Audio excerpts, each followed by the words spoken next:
La Financiera de Desarrollo Nacional básicamente fue desarrollada por el gobierno Santos para pasarse la ley de contratación estatal por la faja. Así que voy a empezar por el 2014, cuando el gobierno de la Bogotá Humana firma el convenio interadministrativo 1880, porque ese convenio es clave en toda esta historia y fue clave en cómo se metió a la Financiera de Desarrollo Nacional en este baile. ¿Qué es la Financiera de Desarrollo Nacional? La Financiera de Desarrollo Nacional es un invento del gobierno Santos. Fue creada en el gobierno Santos y no es nada más que un banco. Es un banco de desarrollo que es mayoritariamente público, pero no 100% público. Ahí está el Banco Mundial, está un banco japonés, y resulta que a pesar de que el gobierno es el mayor accionista, pues esto se rige por su propio manual de contratación y por el derecho privado, porque justamente de eso se trata. Entonces, la ciudad terminó prestándose en ese momento para ser el conejillo de indias del experimento de la Financiera de Desarrollo Nacional. La Financiera de Desarrollo Nacional no había hecho nada, acababa de empezar su vida jurídica cuando la metieron en este baile. Y pues en ese momento empezó a través de este convenio interadministrativo en la administración de Gustavo Petro a desarrollar la estructuración jurídica y financiera del proyecto. Un proyecto que yo debo recordar e insistiré una y otra vez, estaba en una fase muy adelantada de desarrollo y lamentablemente se detuvo en mala hora. ¿Qué pasó en el 2015? Un año muy duro para la democracia en Colombia porque nos reencaucharon a Enrique Peñalosa. Y por supuesto la Financiera de Desarrollo Nacional le cae como anillo al dedo a un gobernante negociante, poco transparente y que desprecia a quienes gobierna, como es Enrique Peñalosa. Y hay una carta que es muy interesante, que recogió el diario El Espectador a pocos días después de las elecciones. Después de que Peñalosa tuvo ese triunfo sobre Rafael Pardo, se fue de vacaciones a París y desde París le escribe a su amigo Clemente del Valle entonces una carta muy sentida. El exalcalde Peñalosa tiene una prosa inconfundible. Yo les recomiendo que lean un documento que yo publiqué alguna vez, en donde dedica 87 páginas de esa prosa a atacar los sistemas férreos, exclusivamente a eso. Es una maravilla, se las recomiendo. Y entonces, ¿qué decía en ese momento Peñalosa? Decía, y voy a citarlo textualmente: tengo la experiencia profesional como asesor en asuntos estratégicos de movilidad urbana a nivel internacional y soy presidente, óiganlo bien, de la Junta Directiva del ITDP, Institute for Transportation and Development Policy, de Nueva York. Lo decía con mucho orgullo. Unos meses después de esto, yo destapé el trancón de intereses de Enrique Peñalosa que le causó una crisis bastante seria de gobernabilidad en su momento, porque quedaba claro que había un conflicto de intereses del nuevo alcalde de Bogotá, que llevaba años trabajando para un instituto que se dedica a vender buses de Transmilenio por el mundo, con Transmilenio como ejemplo paradigmático de eso. En ese momento, antes de que negara que seguía siendo presidente de ese instituto, porque una vez yo hice las denuncias, rápidamente cambiaron todo en la página de internet y el señor alcalde dijo, no, yo renuncié el año pasado. Pero 2 meses antes decía con mucho orgullo que era por esa presidencia que él sabía qué decisiones tomar. Sí sabía, las decisiones para beneficiar a la industria del bus. Decía entonces, sigue la carta, la revisión del proyecto de metro para estudiar la posibilidad de hacerlo elevado en todo su trayecto o en parte de este, así como el trayecto que recorra, fue un tema central en mi elección. De modo que hoy no solamente es una decisión técnica o gerencial, sino también un mandato ciudadano. Entonces, esta típica versión de un gobernante egocéntrico y narcisista cree que porque gana la elección tiene un cheque en blanco para hacer lo que se le dé la gana. Y la Financiera de Desarrollo Nacional fue esencial en darle vía libre a ese capricho de Enrique Peñalosa. Decía después, y esto creo que es lo más interesante de la carta en lo que tiene que ver con la financiera, decía, comparto y apoyo las decisiones, del gobierno nacional dirigidas a que se armonicen los procesos que se adelantan en la FDN con las estrategias de movilidad de nuestra administración. Pero resulta que esta Financiera de Desarrollo Nacional ni siquiera sabe que un contrato no se puede alterar por el capricho de un gobernante que llegue. Pero le permitieron modificarlo modificaron incluso el objeto del contrato, para hacer un supuesto estudio de alternativas. Doctor Narváez, yo creo que usted también debe tener muy buen conocimiento acerca de ese convenio interadministrativo 1880 que ha sido estudiado con mucho detalle, incluso por el control interno de su empresa Metro, y pues un convenio que instrumentalizó de la peor manera quien lo precedió a usted y que lamentablemente no está acá con nosotros hoy, el doctor Andrés Escobar, que me habría encantado tenerlo acá para decirle un par de cosas. Y tal como lo indica el acta del 18 de diciembre del 2015, pues la Financiera de Desarrollo Nacional sencillamente se plegó a los caprichos del alcalde entrante. Dice el acta, y voy a leerlo textualmente: durante la presentación del alcalde electo, ratificó su intención de introducir cambios importantes a los diseños elaborados. Durante las fases de ingeniería básica avanzada de la primera línea del metro.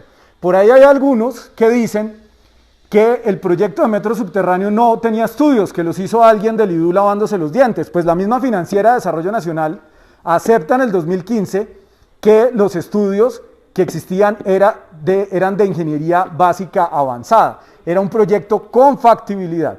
Y es increíble cómo esta financiera comienza a hacer desde el 2015 solicitudes de suspensión tanto del convenio como de los contratos que ya venían andando. Entonces, ¿a cuento de qué me van a decir ustedes que el señor Peñalosa, como alcalde posesionado, podía hacer que la Financiera de Desarrollo Nacional actuara en contra de lo que objetivamente había contratado? Eso es inviable, eso es un esperpento jurídico. Pero como la Financiera de Desarrollo Nacional, a pesar de ser pública, es privada, puede hacer lo que se le da la gana. Y aquí un convenio que llevaba más del 50% de ejecución, pues fue modificado para hacer realidad los caprichos del alcalde entrante. Y fíjense ustedes, qué curioso, se suspende el contrato en diciembre del 2015 hasta febrero del 2016, cuando el contrato revive con una modificación y se dedica el contrato entonces a hacer un supuesto estudio de alternativas. Un estudio de alternativas, pues, que termina en la adjudicación a Systra, a dedo, y esto también hay que decirlo una y otra vez, la adjudicación de ese contrato fue a dedo. No se hizo un concurso de méritos, no se hizo una licitación pública, se hizo una invitación directa. En febrero del 2016, cuando se modifica el convenio con la Financiera de Desarrollo Nacional y le adjudican a Systra, doctor Sánchez, usted conoce bien esta historia, ya lo vamos a ver, le adjudican a Systra este contrato a dedo. Hacen una invitación directa, dicen en los medios, invitamos a todas las grandes firmas constructoras del mundo, pero no invitaron a IDOM, que era la que había hecho los estudios del anterior. ¿Por qué? Pues porque de pronto se la ganaba. Y si la idea era actualizar los estudios, ¿por qué no invitan a la empresa que hizo esos estudios? Ah, porque esto estaba amarrado para dárselos a los amigos de Systra, que son muy buenos haciendo estudios SAST. Y pasamos al 2017. En el 2017 dan una segunda dosis de lo mismo del 2016, que es la adjudicación a dedo de los estudios para hacer ese tal metro elevado. Estudios que ya el análisis de alternativa anterior entregado a dedo había concluido que teníamos que hacer un métrico alimentador de Transmilenio. Entonces después había que contratarlo.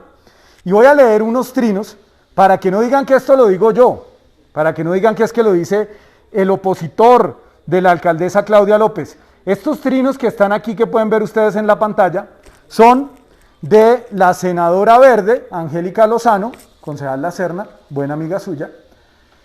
Entonces era representante a la Cámara, también fue fugazmente concejal de Bogotá. No sé, concejal Celi, usted de pronto recuerde cuál era la curul de la concejal Angélica Lozano, aunque no estuvo mucho tiempo acá, ¿no? Vino, calentó la silla unos meses y se fue. Así son esos astros fulgurantes que saltan rápidamente de corporación en corporación. Pero cuando era representante a la Cámara, decía la hoy senadora lo siguiente, es que me lo pusieron muy lejos aquí. Decía, mañana FDN Colombia, algunos nuevos estudios de numeral metro por 25.000 millones públicos por su régimen especial. Todo es reservado, poco en web. Decía la entonces representante Angélica Lozano. Eso no lo digo yo. Y después decía, oigan esto bien, se amparan en que Financiera de Desarrollo Nacional es de régimen privado y pone mayúsculas, Angélica Lozano. No publicaron una letra. Y dice también Angélica Lozano, quiero asistir mañana a audiencia, nuevos estudios, numeral metro por 28.000 millones de pesos, ya le subió 3.000 millones. Pero Financiera de Desarrollo Nacional no hace audiencia. Lo decía la senadora. Siguiente. Y decía también la senadora en ese momento, y vean ustedes esto tan interesante que dice aquí la señora Angélica Lozano. Dice, la mayoría de los jurados que seleccionaron a Ingetec, en ese momento Angélica Lozano estaba muy preocupada, concejal Rivera, bienvenido, estaba muy preocupada Angélica Lozano de la falta de transparencia en la adjudicación de esos estudios, y estaba muy preocupada de que se le fueran a entregar a dedo a Ingetec, y dice, son empleados de Peñalosa los jurados, y uno de los dueños de Ingetec ha sido asesor del alcalde. Aquí debo reconocer que se equivocaba la señora Angélica Lozano, porque seguramente se refería al arquitecto Camilo Santamaría, que no es dueño de Ingetec. Sin embargo, su padre sí fue un dirigente de uno de los directivos de esa empresa durante mucho tiempo, y por supuesto Camilo Santamaría también ha trabajado de cerca con esa empresa, pero no era el dueño.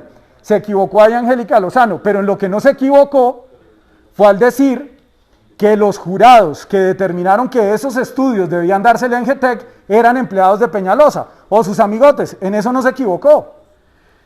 Y dice también la senadora Angélica Lozano, la propuesta económica de Arup fue más barata que la de Ingetec.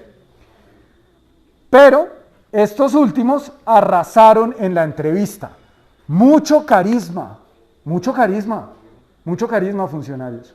Y no solamente carisma de quienes se presentaron a la licitación, sino carisma de quienes los eligieron. Siguiente.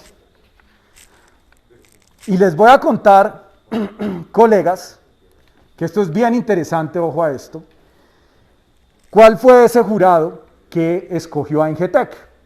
Pues primero, doctor Narváez, su predecesor, Andrés Escobar.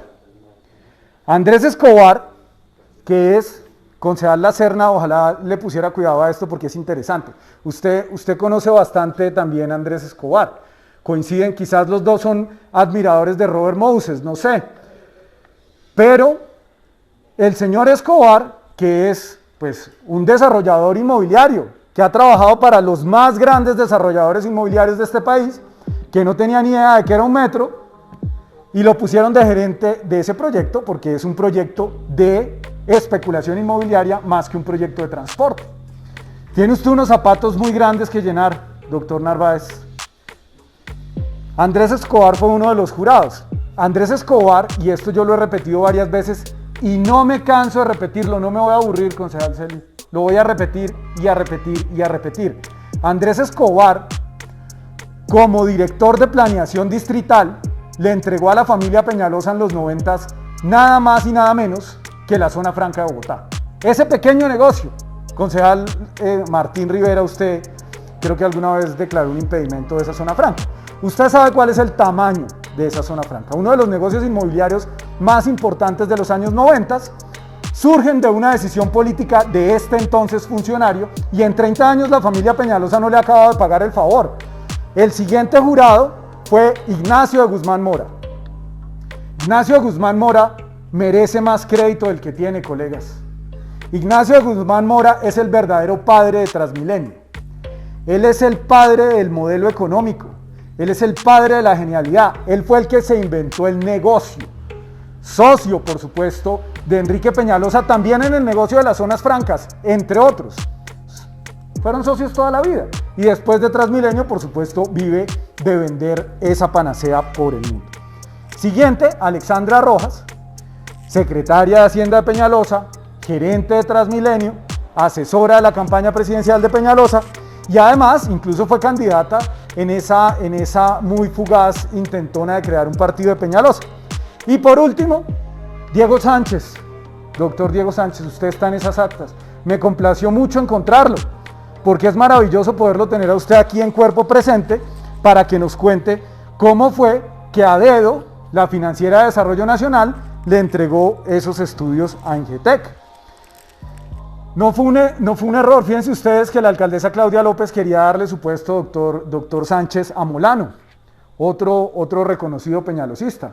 Menos mal que el escándalo no se lo permitió y pues nos permitió tenerlo a usted aquí para que nos dé respuestas de primera mano. Claramente lo que buscaban Peñalosa y Escobar pues no era darle a la ciudad el mejor metro posible, sino favorecer a unos pocos y ante todo perpetuar el modelo de buses privatizado.